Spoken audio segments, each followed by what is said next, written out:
I cause people to allow me to do their thinking for them because they're too lazy and too indifferent to think for themselves. I have no physical body. I'd be handicapped by such an encumbrance as those in which you earthbound creatures live. I consist of negative energy, and I live in the minds of people who fear me.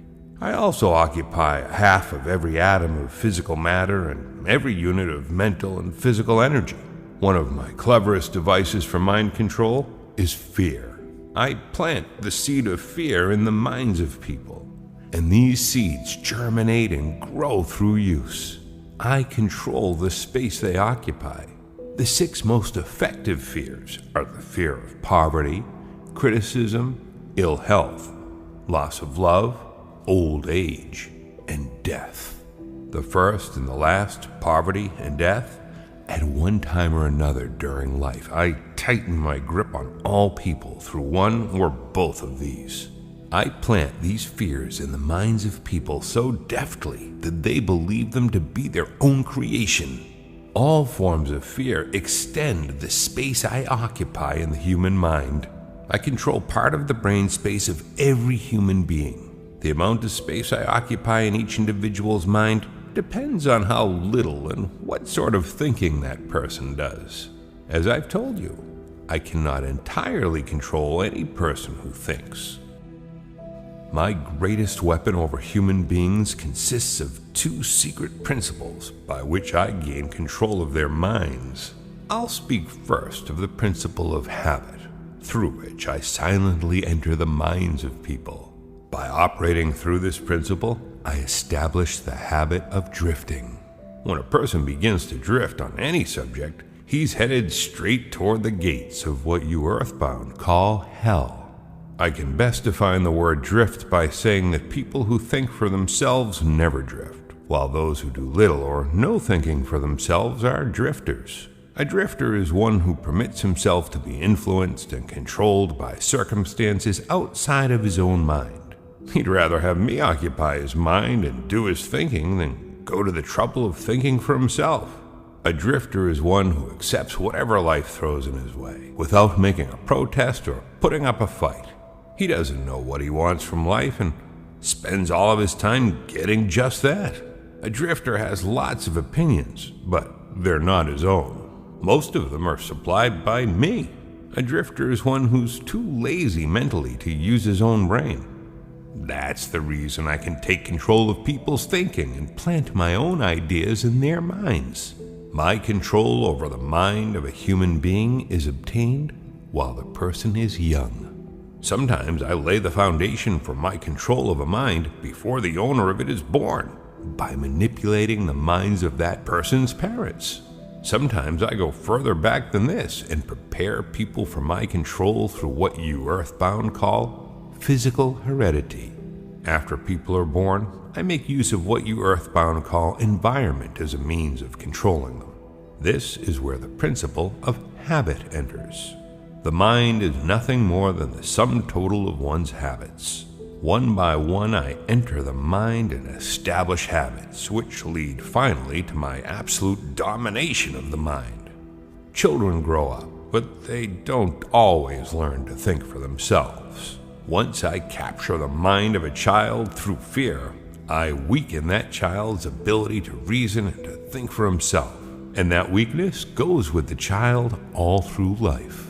The first thing you'll notice about a drifter is his total lack of major purpose in life. He'll be conspicuous by his lack of self-knowledge. He'll never accomplish anything requiring thought and effort. He'll have little or no imagination. He'll lack enthusiasm and initiative to begin anything he's not forced to undertake, and he'll plainly express his weakness by taking the line of least resistance whenever he can do so.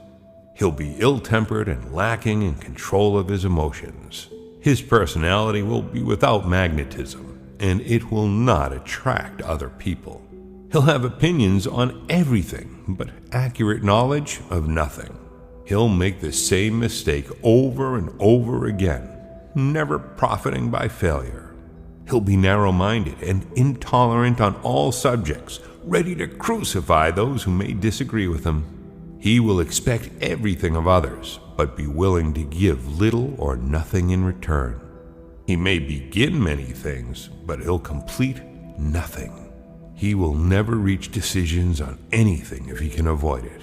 And if he's forced to decide, he'll reverse himself at the first opportunity. He'll eat too much and exercise too little. He'll criticize others who are succeeding in their chosen calling. The first sign of a non-drifter is this: he's always engaged in doing something definite, through some well-organized plan which is definite. He has a major goal in life toward which he's always working, and many minor goals, all of which lead toward his central scheme. The tone of his voice, the quickness of his step, the sparkle in his eyes, the quickness of his decisions clearly mark him as a person who knows exactly what he wants and is determined to get it, no matter how long it may take or what price he must pay. If you ask him questions, he gives you direct answers and never falls back on evasions or resorts to subterfuge. He extends many favors to others, but accepts favors sparingly or not at all. If he doesn't know the answers, he'll say so frankly. He never blames others for his mistakes, no matter if they deserve the blame. He used to be known as a go-getter, but in modern times he's being called a go-giver. You'll find him running the biggest business in town, living on the best street, driving the best automobile, and making his presence felt wherever he happens to be. He's an inspiration to all who come into contact with his mind. The major distinguishing feature of the non-drifter is this: he has a mind of his own and uses it for all purposes. Protection against drifting lies within easy reach of every human being who has a normal body and a sound mind. The self-defense can be applied through these simple methods. Do your own thinking on all occasions. The fact that human beings are given complete control over nothing save the power to think their own thoughts is laden with significance. Decide definitely what you want from life. Then, create a plan for attaining it, and be willing to sacrifice everything else if necessary rather than accept permanent defeat. Analyze temporary defeat, no matter of what nature or cause, and extract from it the seed of an equivalent advantage.